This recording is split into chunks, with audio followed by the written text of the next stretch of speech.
What's up, Middle Georgia Dog Pound? Welcome to another edition of the Middle Georgia Dog Pound Live. I'm your host, Brian. Matt, Kevin, what's up, fellas? What's up, brother? How you doing? How we Doing doing, man? great. Good evening. Doing great. We are once again undefeated 3 years in a row in the regular season. We are living in the good old days. We're going to look back at these days and one day and go, gosh, that was a fun time to be a dog. But we ain't done yet. We ain't done yet. Got more to do, more to take care of. Business is looming in Atlanta in the Mercedes-Benz, going to take on the Tide. We're going to get into it. We got some great guests on the show. They're going to be joining us here in just a minute. Cannot wait to bring these guys on. But before we do all of that, few housekeeping tidbits. As you guys always know, if this is your first time on the show, please go to StreamYard.com/Facebook. Give StreamYard permission to use your name and your photo from Facebook so we know who's commenting on the show. We definitely want to hear from you. We'll definitely put your comments on the show. And if you got a question for our guests, we'll pass them along as well. As you guys know, we have an email. If you want to be on the show, you have a product or business you want us to promote, hit us up at middlegeorgiadogpound@gmail.com. That's middle GA, dog spelled like it should be, DAWG pound@gmail.com. Well, guys, without any further ado, because we got so much to talk about, let's roll those tech highlights, and then we're going to bring on our guest and get right into this thing. All right, guys, let's touch somebody. Grab somebody you love. Grab somebody you love. All right, guys, let's touch somebody. Grab somebody you love. Grab somebody you love. It's the biggest game of them all. The in-state battle tonight. The biggest game of them all. The in-state battle tonight. With all the chips on the line. Under the lights for the first time since 2010. Under the lights for the first time since 2010.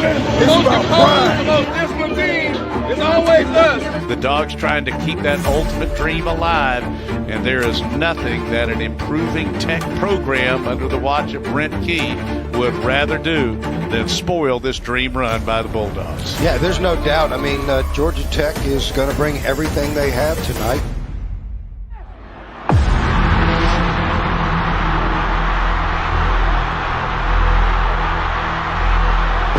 Line of scrimmage game. Line of scrimmage game. Okay? Anytime you're playing in a rivalry game, it's about the line of scrimmage. Good, y'all boys. We good. The toughness and the physicality, and they want to see line of scrimmages because the line of scrimmages in Georgia are different, okay? They want to see our composure, and they want to see our resiliency because ain't nobody can take a punch like this Georgia defense. Tech 44 running hard. Kendall Milton again as he drives down to the Tech 40. Milton running hard on this first series. Let's go. We know what you got. We go take your win. We go get 7. We go get 7. Hey, one time a year, man. One time a year, you get a chance. 3.5 hours for 365 days. 3.5 hours for 365 days. Over the shoulder. You can hear it. Touchdown, Georgia. Throw it out to the right side. It's caught by Dylan Bell. And Bell sprints inside the 10. Handed off to Milton. He just drives behind that massive line and surges into the end zone. Third down and short. Loses yardage. Just driving right through the Tech defense. Just shredding everybody in his sight. Back, give it to Deshaun. Daylight. And a touchdown. We're just too strong and too big up front. Tech with zero answer right now. King will go down at the 31-yard line. Kristen Miller throws to Arian in open field. 30, 25, 20. Made a man miss down to the 16-yard line. The Bell on a reverse. Dylan Bell, far side, in Tech territory. Breaks a tackle at the 30, and they collar him down around the 25-yard line. Georgia Tech just pinning their ears back right now. Big hole, big block by Green. Touchdown, Milton. 4-yard birds. Chase him out of the pocket to the left. Marvin Jones gonna get it. Yeah, man. It's over.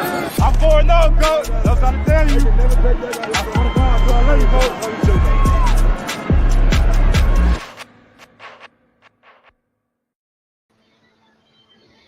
too. Welcome in Paul Patrisco, Bill Krug, and the one and only John Akaki. Hey, thanks so much for joining our show tonight, guys. It's going to be a great one. We're going to get right into this thing. Tech, that's over. That's done. In-state rival, the Maggots, took care of them. Even though they gave us a run for their money, that they're going to have the little brothers of North Avenue are going to have a good team in the next few years. But tonight is all about the Dogs. We're going to get into this thing and talk about it hard. But before we do that, just got to make sure everybody knows who the champ of the college football pick'em right here, baby. Who? Who's in last? We're not going to talk about that, John. Thank you for bringing that up, by the way. It isn't even close. That's the worst part about it. Yeah, not even 500. We don't have to keep rubbing that sore. I mean, guys, just leave it alone.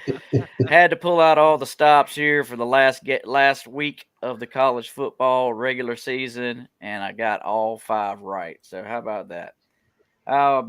But hey, let's roll right into Paul's calls. Paul, thank you so much for being a part of our show. Thank you for sending in our videos each week. We truly do appreciate it. And I'm going to roll some of those videos for you. Go for it. About replay mechanics near the end of the half. And what we see here is we're late in the half. The offense has first and goal at the 1. The clock's running, and they snap it right about 12 seconds. The quarterback completes a quick pass out to his back in the flat. We get a big hit by the defender, and the ruling on the field is the runner was down just short of the goal line.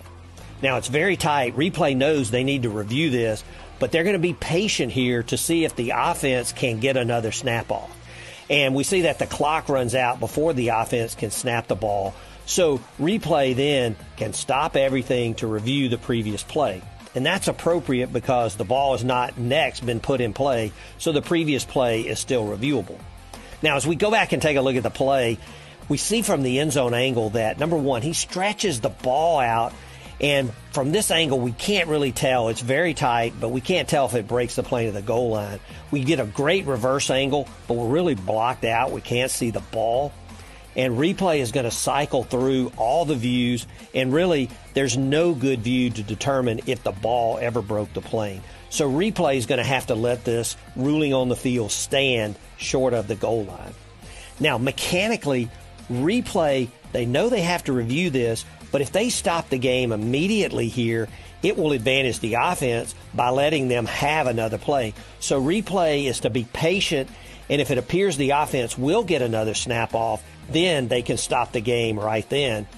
But if the offense can't get another snap off, replay is patient, lets the clock expire, and then go into review. And like in this situation, if the play stands, then the half is over, as it should be. Like that when I felt like the officiating crew did a really good job of letting things just play out right there. Yeah, because the clock was running, and if they stopped the game, it does give the offense an advantage. Now, if there had been a play where they made a first down and the clock would have stopped, then they could adjust the clock and do it right. But since it was running, like I said, you're gonna impact the game. You don't want that to happen. Yep, absolutely. All right, let's roll this next one. Play 3 is a try, and the offense is going to attempt a 2-point conversion.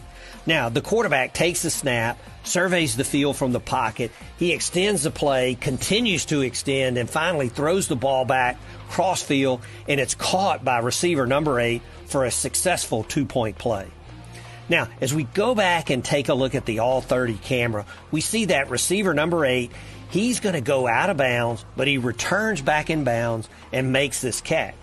And we know an offensive player that goes out of bounds and returns in bounds during the down loses their eligibility, and they can't be the first to touch a legal forward pass. But the rule has an exception that if an originally eligible receiver goes out of bounds due to contact by an opponent and immediately returns in bounds, then they do not lose their eligibility. And that's what we see here. Clearly, the defender pushes number 8 out of bounds. He immediately returns into the field of play, catches the pass. It's a legal play, score 2 points for the offense. That's pretty straightforward. I think Steve Shaw gave a good explanation. But how about this? What if the player that was forced out of bounds is running back towards the end zone and the ball is thrown to him and he jumps and he catches he's not back in bounds yet, but he jumps and he lands in bounds. Is he in or out? He's still out. Okay, he has not established himself as a player again. So, yeah. Y'all going to be good officials by another year or two. Only right here on the Middle Georgia Dog Pound do you guys get this type of information. So, yeah, this is good stuff. All right, one more. Play 4, we see the offense is snapping from the plus 26 going in. The quarterback's going to take the snap. He stands and surveys the field, moves to the right. Then he's going to come back all the way across the field to the left. He actually crosses the line of scrimmage, then retreats back behind the line and throws a pass downfield that is incomplete. Then we get a flag down from our line judge for an illegal forward pass. And as we see the quarterback, his entire body and the ball have crossed the neutral zone. And even though he retreats back behind the neutral zone to throw the pass, by rule, if it is thrown from in or behind the neutral zone after the ball carrier's entire body and the ball have been beyond the neutral zone, then it is a foul for an illegal forward pass. And this carries a 5-yard penalty from the spot of the foul, which is where he releases the pass, and includes a loss of down. Play 5, the offense has 4th and goal, and they're going to line up for a field goal attempt. Now, the kick is blocked. It's recovered by the kicker, number 18, behind the line. He can legally advance. He's hit. The ball comes out. It's going to be recovered by number 94 of the offense, and he's going to rumble into the end zone. Now, as we go back and take a look, we see that number 18, he recovers the kick. He's hit, and he's actually down before the ball comes out. The crew comes together. They're going to talk it through, and then they rule that number 18 was indeed down, and the ball goes over to the defense at that point. But here, even if it had been a fumble, it was 4th down, and we can't forget our 4th down fumble rule that states that when a 4th down fumble by Team A, the offense, is caught or recovered by another Team A player, the ball is dead, and if recovered beyond the spot of the fumble, the ball is returned back to the spot of the fumble. And since it was 4th down, the ball would have gone over to the defense at this point as well. So there was no way on this play that it was going to be a touchdown for the offense. Yeah, 4th down fumble, that's one of our keys that we used to have. Is it's a mental thing you want to remember. Is 4th down. You know, a lot of things happen on 4th down, and that was the correct call there. Absolutely. Well, Paul, you had me pull one more video, and it had to do with the missed face mask in the Auburn game, and you said you thought you could give us an explanation. So I'm going to play the video and let you have it. Auburn brought it out last time, and they're going to bring it out again. That team, whoa, flag down, and it's going to be a face mask. And that should give him a first down out around the 20. Kendrick Law, I think, is the guy. Whoa, man. That hurts way up here. Brian Battie has been basically a kickoff return guy, but that one, you're reaching out. I get it. During the turn, illegal block in the back. Return team number 44. The penalty is half the distance from the end of the run. First down Auburn. Wait a second. It's got to be on both sides. They can't miss that, can they? He almost turned his helmet around. This is the problem with replay right here. I mean, okay, I get it. Maybe there's a block in the back, but there for sure is a face mask.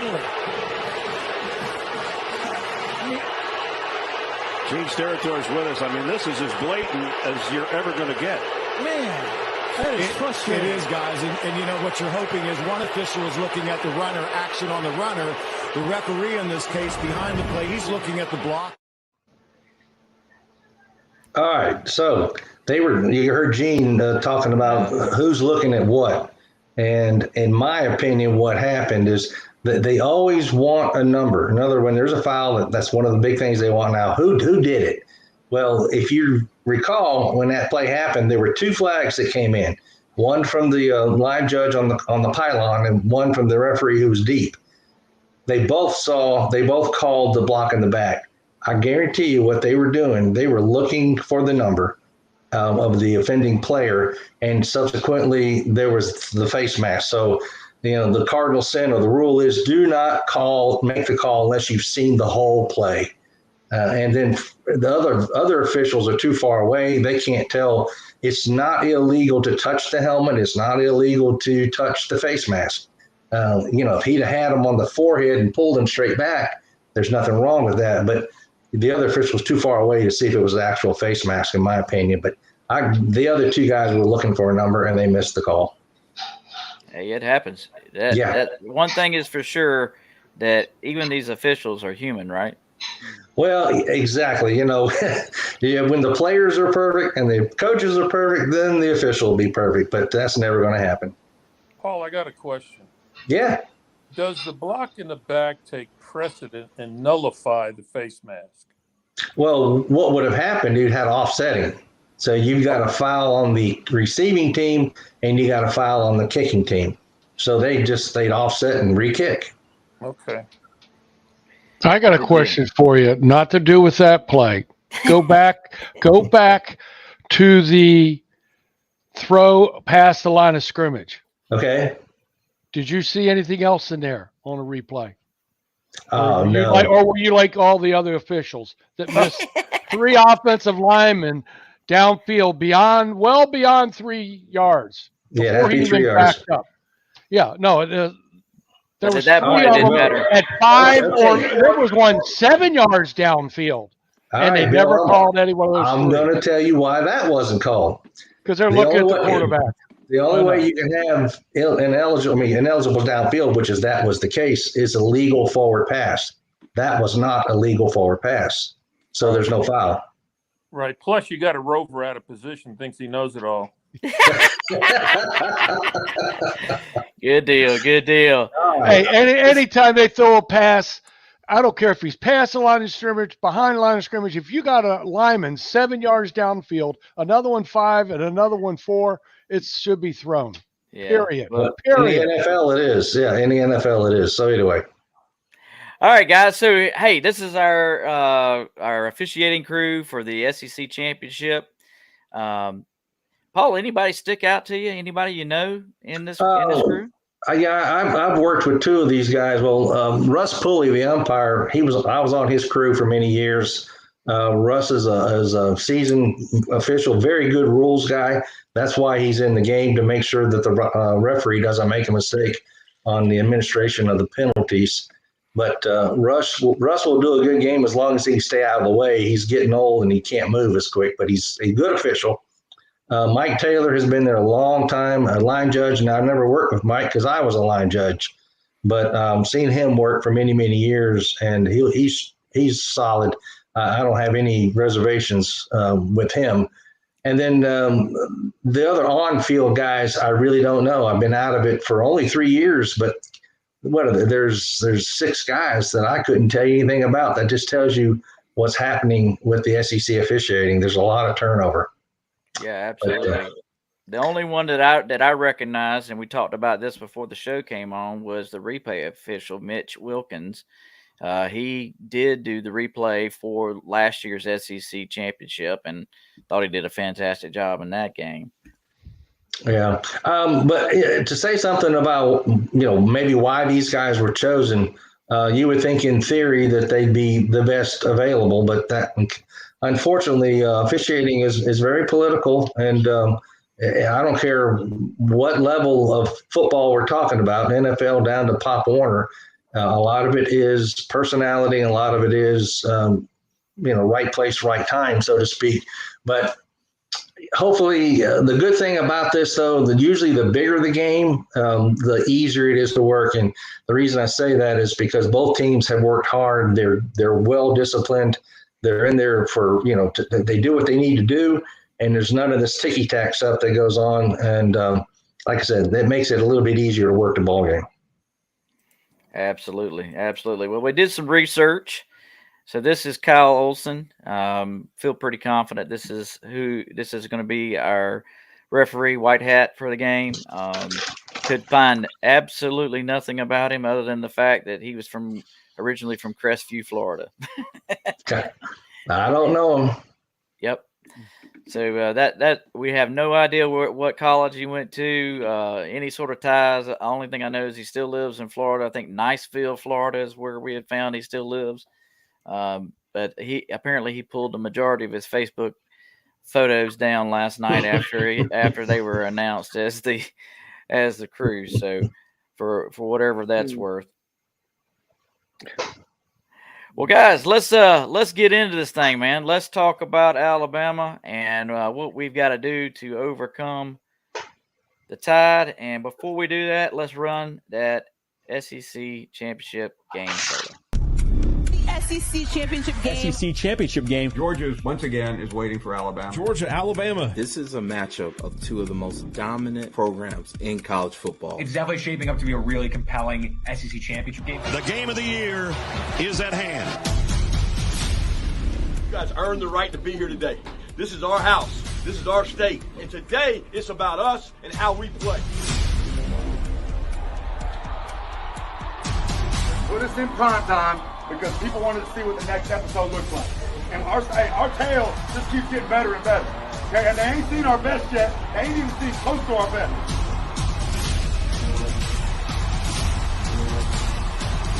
You want to make it a what? The nexus of song. Again and again and again and again. For an SEC championship, here we go.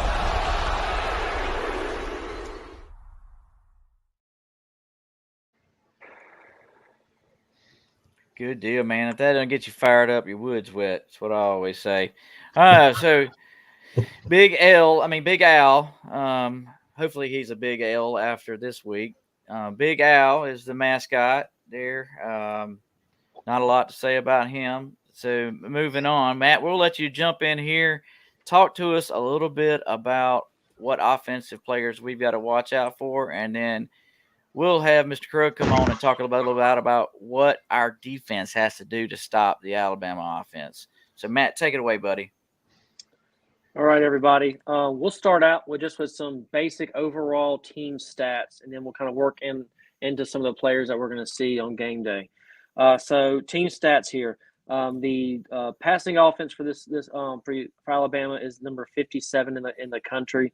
They average around 231 passing yards per game. Rushing offense, number 44 in the country with about 177 yards rushing per game. Red zone offense, number 10 in the country. 93%, number 10 in the country. That's pretty good. Third down conversion, they average at about 48%, number 12 in the country. So, we're supposedly number 1 in the country in that statistic, so they're not too far behind us on that. Fourth down conversions, they convert fourth down 75% of the time, which makes the number 7 in the country, which is pretty good. Sacks allowed. This is going to be an interesting stat because it's kind of miscued, but the sacks allowed, they're number 113th in the country with averaging 3 sacks plus per game. They've had almost 40 sacks this year. Now, I will say over the last 4 games, they've only allowed 4 sacks. So a lot of those sacks came in the early part of the season when they were struggling offensively, and Milroe kept the ball too long in the pocket, or he scrambled too much and called sacks. But ultimately, those are still there, and it's still a vulnerability for them if the right defense comes along. So looking at total offense, their number in yards, they are 48th in the country, averaging about 490 yards per game. But total offense with points, they're number 17 in the country, averaging 36 points a game. So they are hitting those times where they are, getting some good points in the games offensively. So that's going to be a tough task for our defense as we move through. This may be one of the more well-rounded teams, offense and defensively, as Kevin will get into later. Let's talk about the players now. We see here, we all know Jalen Milroe. Before we even get started, let's just say right here, honest truth, Milroe is probably the most athletic player we will see, and gifted, athletic, ability player we have seen probably all year long, if we're being honest. This guy is built well. Good size, good length, strong arm. I know we talk about he doesn't have, he's not a great pocket passer. This guy can flick the ball 60 yards without even a thought. So he has the ability. He is very gifted. with his arm and his legs. So don't take that away from him. Even though his stats may not blow you off the page, this guy has best thing about him, and what you'll hear is that he's gotten better every game moving forward this year for Alabama. I don't want to take away from him. So we look into his stats, about 2,500 plus yards so far this season, 21 touchdowns, 6 interceptions. He has rushed for 439 yards this year with 12 touchdowns. So 33 touchdowns total for this guy. I know we talk about he's just a running quarterback. Really, he wants to stay in the pocket. He wants to pass the ball. He runs out of necessity, but he's good at it. So that's kind of things that we need to understand, that they're not always going to look for him to run.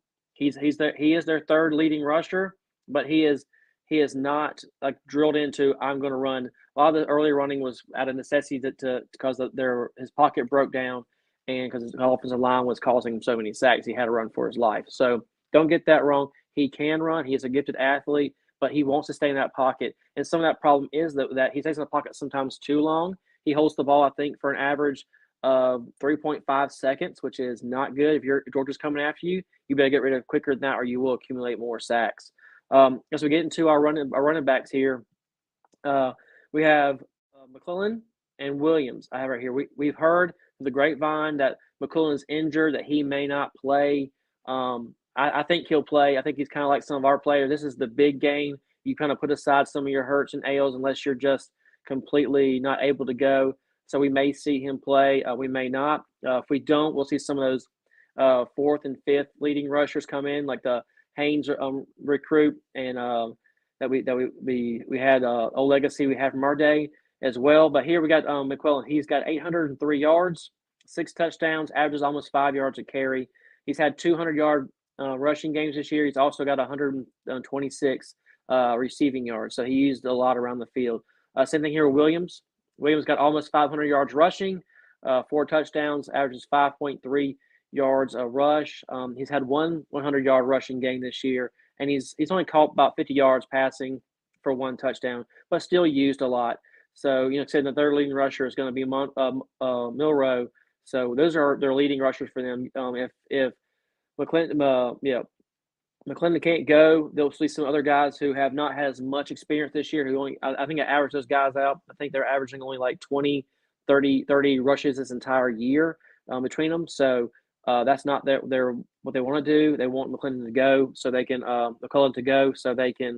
get back to their game at best. And I want to be at best. I want to see their best. I want them to not have any excuses of why they lost to us. Is because now it's a running back was injured versus the wide receivers last time.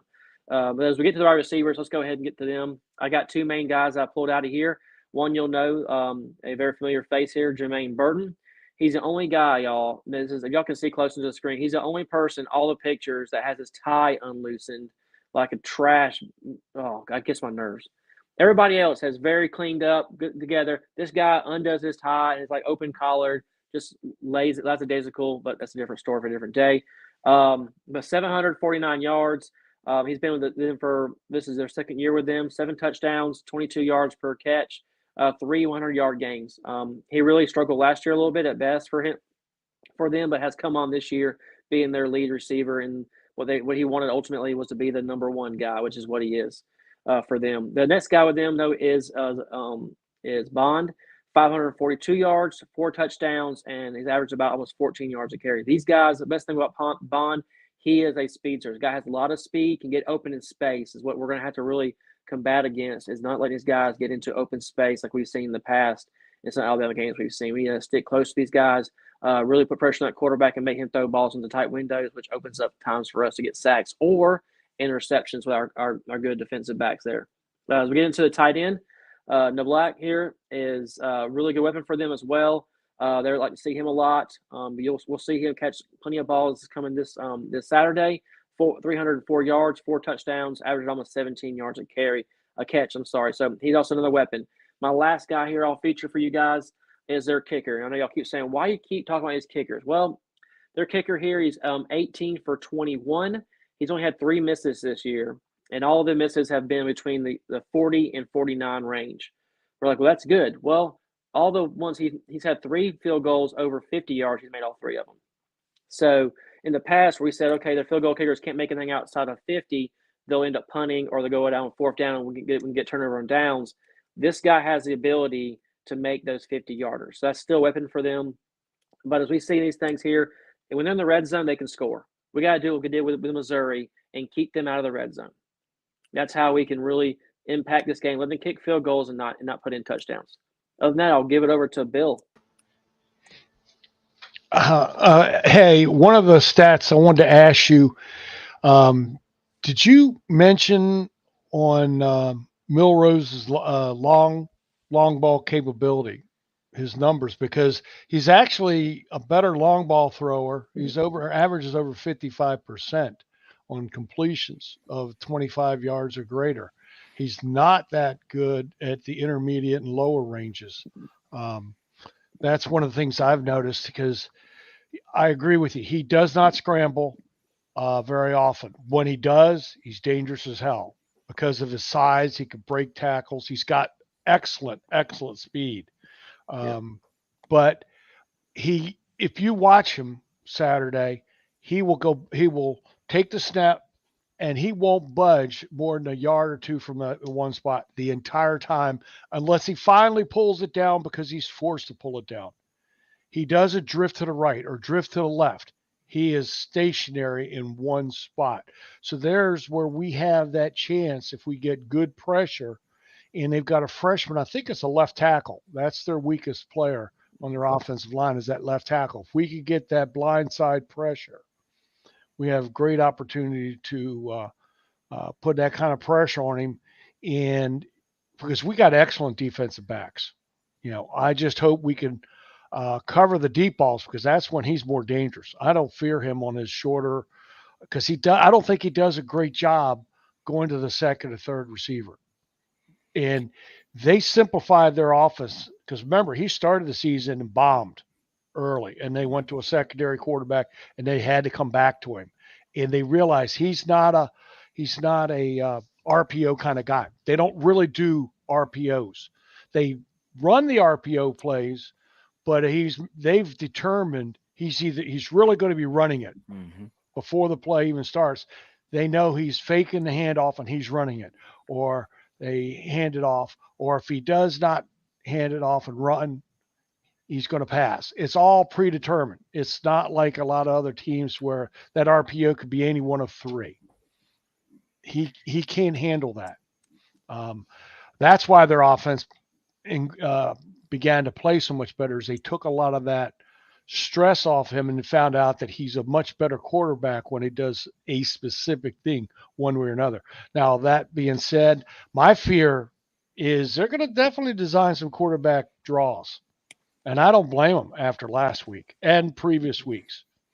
Don't blame them one bit. We've got to be more stout up front. We have to fill the right gaps with linebackers instead of taking a wrong pursuit, because that's been our biggest weaknesses there. And it even was happening when we had our veteran linebackers. They were not filling the correct gaps. And that's why when we played Auburn, or when we played even Vandy, we had problems with a running quarterback. Yep. So he's really not a true running quarterback, but when he does, he's more dangerous, I think, than some of those other guys that we've seen. How do we contain him? How do you keep him from killing you? Well, if you got your two inside guys, they're going to have to be pushing and getting pressure up the center. You want him to spin out. You don't want him to take off because we created too big a gap. Our biggest sometimes problem is our defensive ends are trying to outrun the tackles. And when they do, they get too wide and they create too big a gap between the tackle and the defensive end. And it's an obvious, I could take off. I could drive a truck through that opening. You do that every once in a while. You don't do it every time you're going to pass rush. You got to have more than one move. You got to be able to bull rush that tackle. And when you bull rushing him and pushing him back, you're keeping that integrity across the board usually. And he's going to throw the ball a lot more than you're ever going to get him that way. But we need to get pressure. Like Matt said, on average, 3.5 seconds to throw. They don't do a ton of quick screens like we do. So there's great opportunity to get pressure. And with our defensive backs, their receivers aren't going to get open as much. We're going to be putting extreme pressure on him. He can't go to the second or third receiver as good as Carson Beck does. He's not that. He's a one-read quarterback for the most part. And that's why they because he, like Matt said, he can flick the ball with the wrist, and that damn thing goes 45, 50 yards. Just a real quick flip and all. And it's a 50-50, whereas most of the quarterbacks are overthrowing the receiver. It's not a 50-50. The big plays are usually 30% of the time, if that many. They hit the guy in stride. He's a much higher percentage of hitting that guy in stride. But if we're running step for step with him, he may not throw the big one as often. Don't know. So let me ask you this, Bill.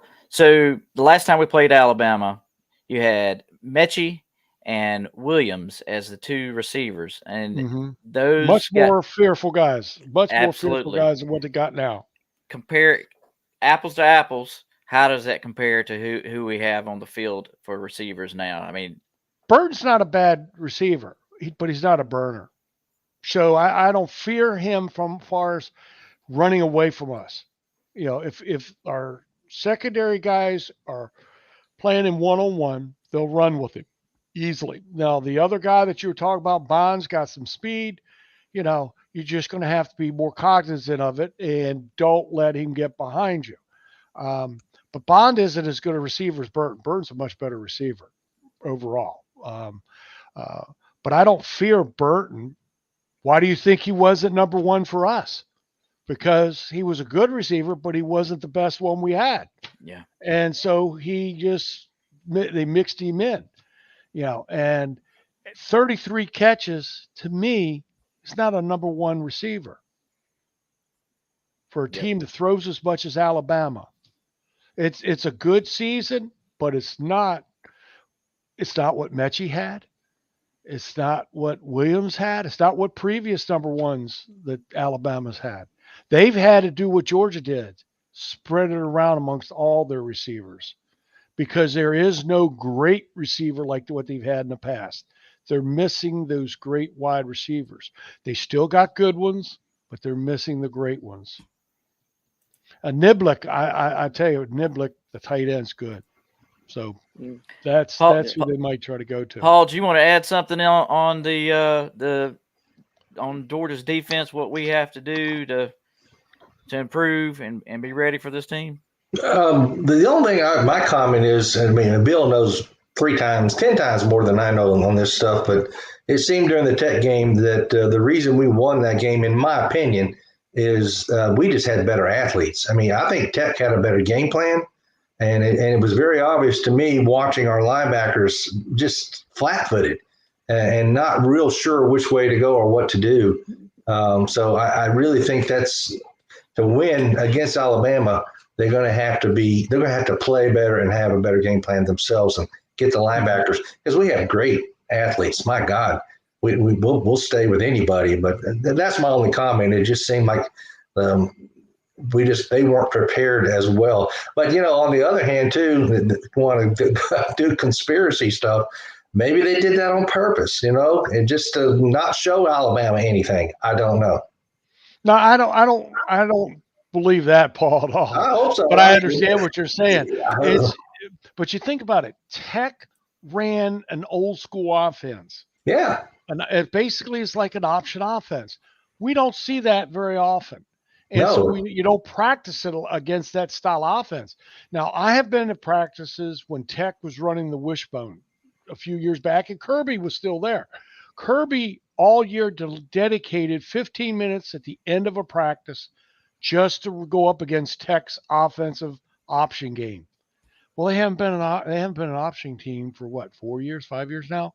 So he hasn't feared Tech, hasn't feared that kind of a offense, and wham, ran right into a buzzsaw last week. No kidding. Yeah, they brought back the old Johnson, the old Navy, offensive scheme that they had. But you're right, they didn't know what was coming at them. Right. And I don't honestly think Alabama's going to change their offensive philosophy. No, I agree. You know, they'd be stupid to, because they won't run it as efficient as what Tech did. Tech ran that all year long, and so they had the mechanics down on how to run those plays that way. I forget what they call when they pull the two guards going one direction. It's can be a misdirection, or it could be the actual direction you're going, and then sometimes they go back the other way. I forget there's a term now they use for it, but we've seen that all year long, and that's been a weakness for us. Yeah. We haven't played that well, and that's something I'm sure Bama's got in their playbook that they could run, and they will exploit it and everything. But where they pull both the guard, I guess it's the guard and tackle from the opposite side, and they're pulling to the right, and yet they end up running back to the left. You know, because they want to get what they want to do is get those inside linebackers to take one or two false steps, all it takes, and boom, the offside. Then they come back the other way, and they're going to be picked up by the tight end or somebody who's coming around the other way. So, well, one last question for you, Bill, and we got to jump on to the rest of the show here because we're going to run over. We're already at 42 minutes. One last question.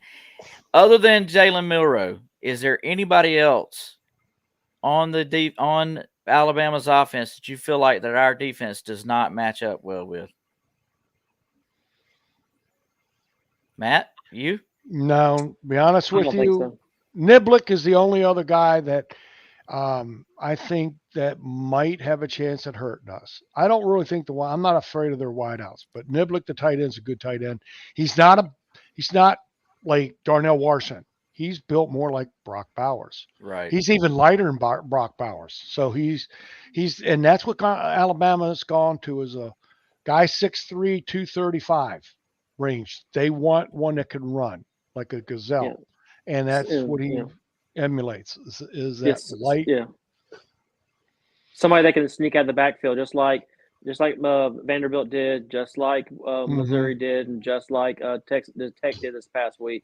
So they can slip out of the backfield, who can move and get in open space before they get sacked. Yeah, Sellers did that at 6'7". And he's not that fast, but I mean, he slipped right by and got a 26-yard reception, one of only 2 catches, but it was a beautiful call. Yeah, beautiful call. Well, Bama plays like they played against Auburn. We'll beat the crap out of them. I love it. I love it. I'll be honest with you, Paul. I doubt that. after playing that bad, they did not deserve to win that game. No, they did not. Hey, good information, guys. Good information. Hey, let's catch a few comments here before we move on, because I have not been paying attention. Barbara King, thanks for joining the show. She says, "Go Dogs, go." John Morgan, hey, the graphics that you see on our screen, guys, John Morgan is our graphics guy. He creates all of these, does a fantastic job. We can't thank him enough. We wouldn't be where we are today without John Morgan helping us out with our graphics. So thank you so much, John. Grady Darcy says Stark should be on Burton or Bonds. I really think the defense should have 2 picks this game. Wow, I like it. Grady Darcy said Bullard should be making him flinch all night. Grady Darcy says we should be putting a safety or a spy on Milroe all game long. And Ken Lalonde says, I don't care why Bama loses as long as they do. Amen. Amen. Facts. All right. So let's roll this one last video I have for us, and then we'll let Kevin and Mr. Akaki jump in here and take the show. Bama in Georgia. Here we go again. If 2023 has taught us anything, with all its stories and drama, it's that college football is not an essay contest. It is all about the end result. And so it is. After a fall of close calls, injuries, even a bad Bama loss in a very big but very early game, the end result is a familiar pairing of historically great programs, even if they don't share that much history between them. Way back when, the Dawgs and Tide were a regular series. That slowed in the 70s, 80s, and 90s, with just 10 total meetings. But since 2012, they have played 7 times, including 3 SEC championships and 2 national championships. Bama won the first 6. Fires to the end zone. Touchdown! Alabama wins! But Georgia conquered the latest of those contests. Launching downfield, underthrown and intercepted. Georgia is going to conquer the Crimson Tide. The escalation of this rivalry has not been limited to 1 or 2 nights in the postseason. From the recruiting trail to the transfer portal, even when it comes to hiring their coaching staffs, Kirby Smart and Nick Saban race dog ear to elephant trunk all year long. And that's why December in Atlanta means so much. Because it ain't just about December in Atlanta. It's about the crossroads of the 2 programs who have won the last 3 national championships. The last interchange of unfinished SEC business. For Georgia, who is still 0-3 versus Bama in the conference title game. And for Bama, who needs to make that 4-0 if they want to seize their 8th CFP invitation. The biggest stakes on the biggest stage, played out by college football's biggest current brands. Yep, here we go again.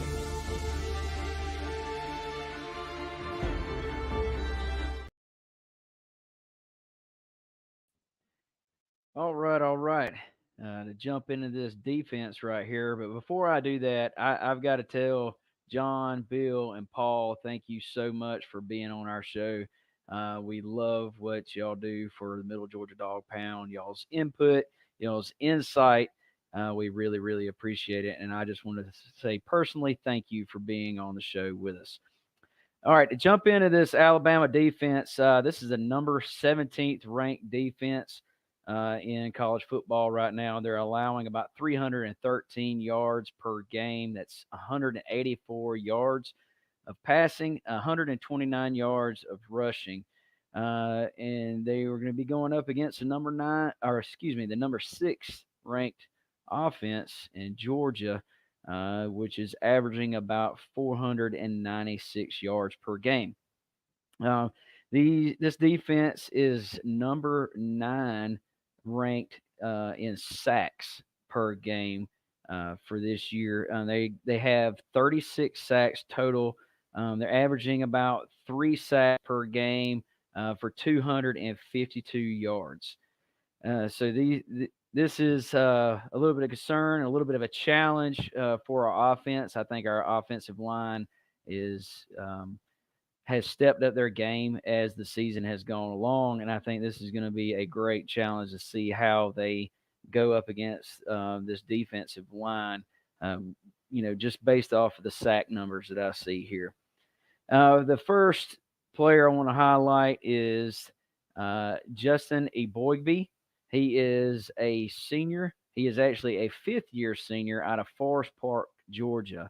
As we know, Alabama likes to come into our state and steal our guys right out from under us.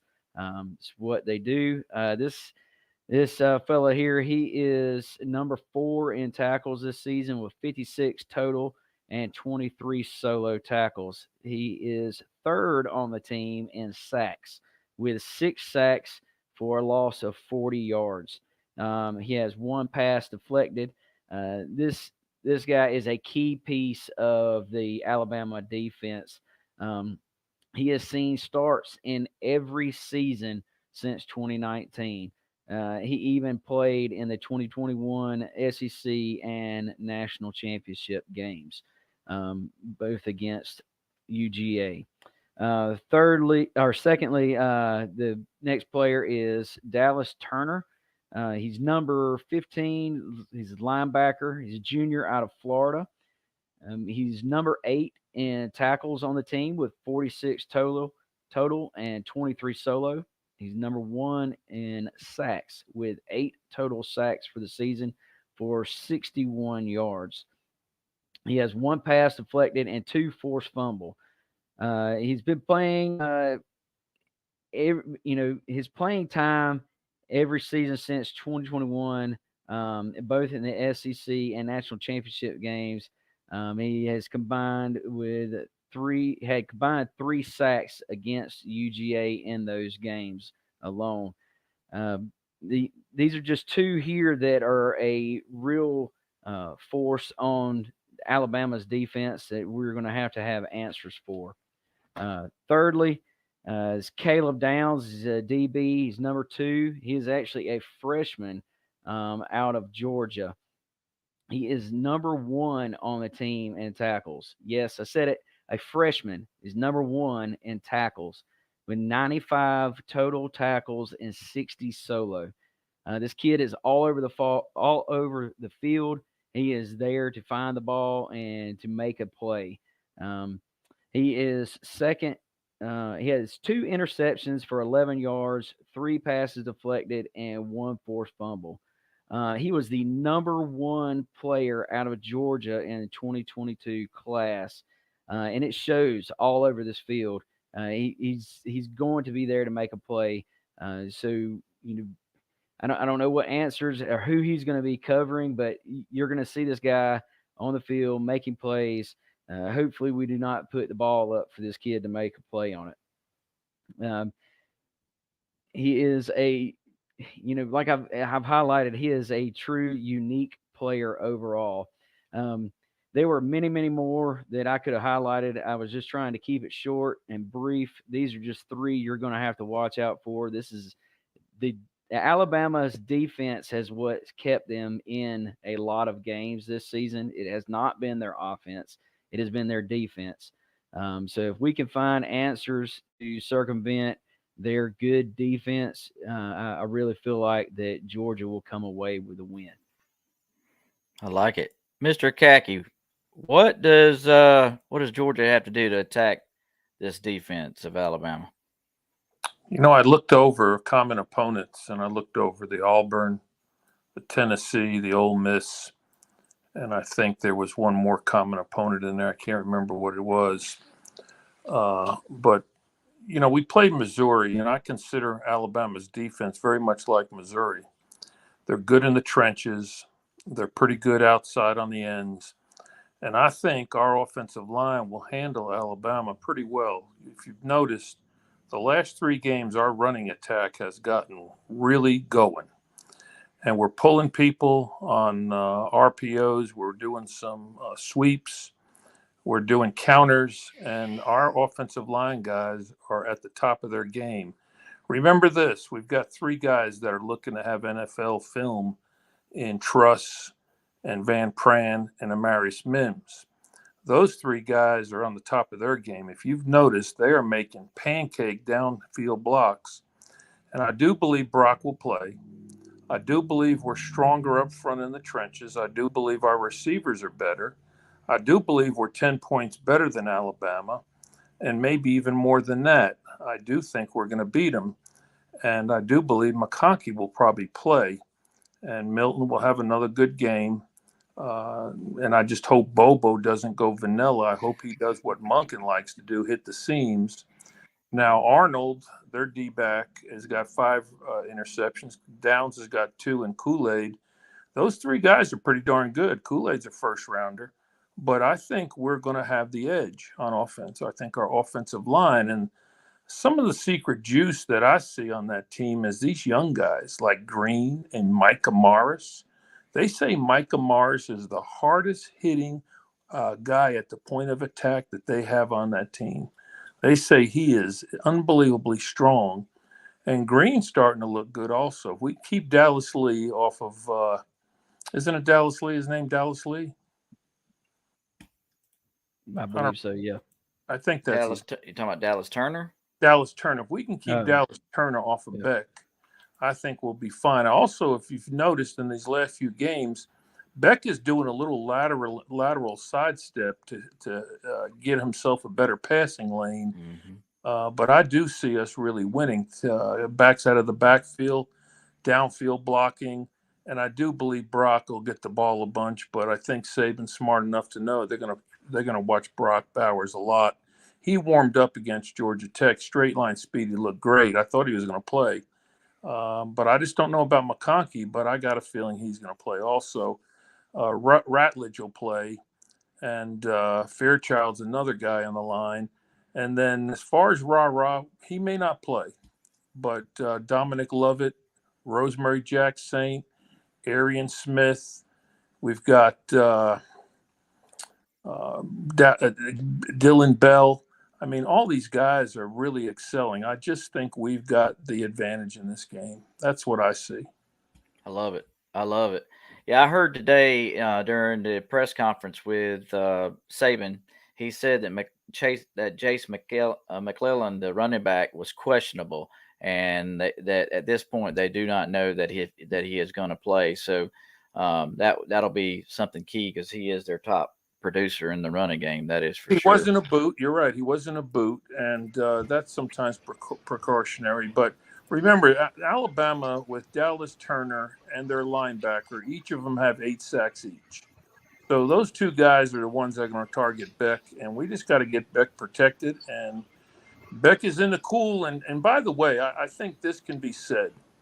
I think Georgia's offense is the most dynamic, most powerful team in college football from the offensive line and with those receivers and running backs. I don't think there's anybody close to us. I don't think so. I think we are like a professional offense. Somebody fall out? Yeah, I think it's Paul, but it's okay. I got him. I muted him real quick. It's all right. No worries, buddy. But anyway, I do think we're going to win this game. Good deal. Good deal. Any final thoughts, guys? What's your keys to the game there, Mr. Krug? I just want to ask John a question. Do you think Bama will have the gonads? I almost used the wrong word. To put Caleb Downs on Brock? I don't think that matters really. You know, if you're going to tell me they're going to put the best freshman on the country on Brock Bowers, I said, go ahead, do it. I'd love to see that. I think Brock would run circles around him. I think you're right. Brock is very fast. Don't underestimate. We know how fast Brock Bowers is. Our receiver core is so deep, and it showed this year with all the different injuries. If you think about Ladsna and Ra and Brock, all these receivers who weren't there, and we had to find other receivers to step up, and they all stepped up. I'll tell you something else that is really key here. Oscar Delp has been blocking his fanny off. Yes. Have you noticed how good of a player he has become at the point of attack? Yes. Last week he pancaked somebody big time. Big time last week. Yeah. Love it. Love it. All right, keys to the game, guys. I'm going to start with Paul. Paul, what's your key to the game? What does Georgia have to do in this game to pull out the win, my friend? Well, I love John's optimism, and I hope he's dead on. You know, the line is, well, there was the other day. I haven't looked today, but the line is Georgia by 6. But I think if they just mentally, they're going to be in a different state of mind than they were against Tech. I think they were looking past Tech to Alabama.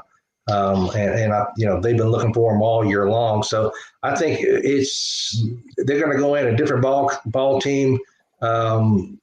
And it's probably going to come down to an injury, a penalty, which I hate to say, or a turnover. So I think it's going to be one hell of a ball game. Totally agree. Totally agree. My dad says, does Alabama have to score first for us to win? What you think, Bill? What's your key to the game, my friend? I truthfully think that if we get our running game going, there's no stopping. It could very well turn nasty in the sense that if we get our running game going, they can't stop our passing game as straight up. They won't be able to. They'll put some pressure on Beck and all, but we've proven all year long we could throw on anybody with our receiving core. We didn't always run real well earlier in the year, but that running game is coming on stronger and stronger. And if we continue what we've done the last 3 weeks with our running game, running the ball, and we take care of the ball, no real major turnovers that come back to haunt us, then I think I agree with John. It's not going to be close.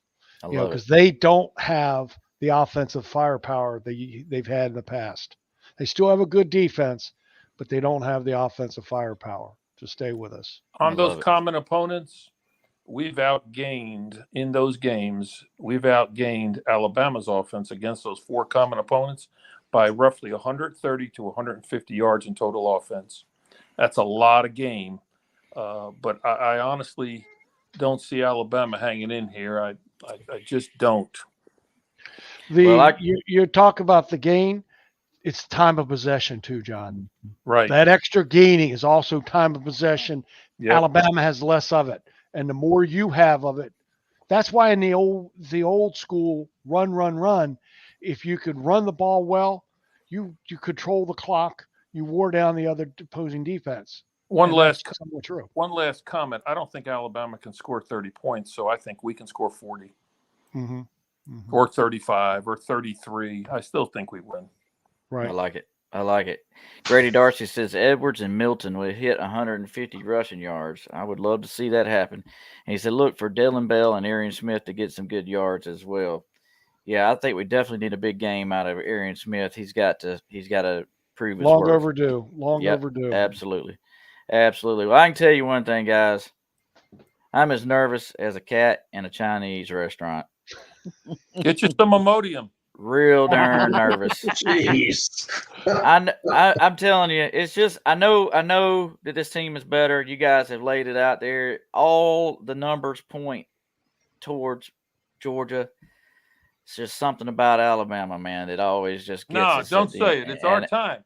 Our time. I love it. Matt, go ahead, Bill. No, go ahead. Matt, what's your keys, buddy? I was gonna give it over to Kevin because I know Kevin has got a different opinion about the Alabama frame. All right, go ahead, Kevin. Because Kevin's gonna divert what you just said. We kicked that monkey in the teeth 2 years ago. Alabama does not hold anything over our heads anymore. There is no bad juju. That got just quailed and stomped 2 years ago. There is no more Alabama can beat Georgia anytime, anywhere. That's done. These are 2 good teams fixing to go play for the SEC championship, and it's all about who the better team is. And by the numbers, our offense outranks their defense. Our defense outranks their offense. We have the better team, and we're going to prove it come Saturday. Got to execute. Well, that's where they still have that 3-0 in the SEC championship. We got to get that monkey off our back. Yep. And this Saturday is the definite I agree with you, but the big monkey was we could not beat them. That was what they held over our heads. We could not beat Alabama. We could not beat Nick Saban. That's done. That's over with. They can't say that anymore. We've done That's true. I love it. All right, Matt, you get the final word, my friend. That's not good. So, so I will say there's a few things that we've always talked about. How do you keep, or the nation says, how does the Georgia team keep motivating themselves to be better and better? We've already alluded to some of it already. Is that we had that 3-0, in SEC versus them. They're also, Alabama is 7-0 in Mercedes-Benz. They've never lost in that stadium before at all the times they've played. And so guess what? That's something that's going to motivate Kirby to do it again. He had to get over the hump to beat them. Championship game, he did it. They had to get over the hump to win 2 in a row. We did that. Be undefeated the rest of the year to change the paradigm in the country of who is the better team. And to right now, it's not just us here rooting for Georgia. Pretty much 90% of the SEC will be rooting for Georgia come Saturday because people hate Alabama, and I love it. We need to feed off of that every game we get a chance to beat them. I'm just telling you, I think someone alluded to a little bit ago, it's about our coaches are going to give us a great game plan. They've done it all year long. Defensively, offensively, the game plan has been there. We have to execute. We need to go back to that locker room speech at halftime against South Carolina when Kirby said, 1 moment at a time. Just 1 moment, 1 play at a time, and we will win the game if we just execute what the plan is and not live in the past, but play towards the future. I love it. Great way to end this thing up, man. You did a great job, Matt. All right, guys, let's send this thing out right. What do you say? Let's do it. Let's do it. Hit it.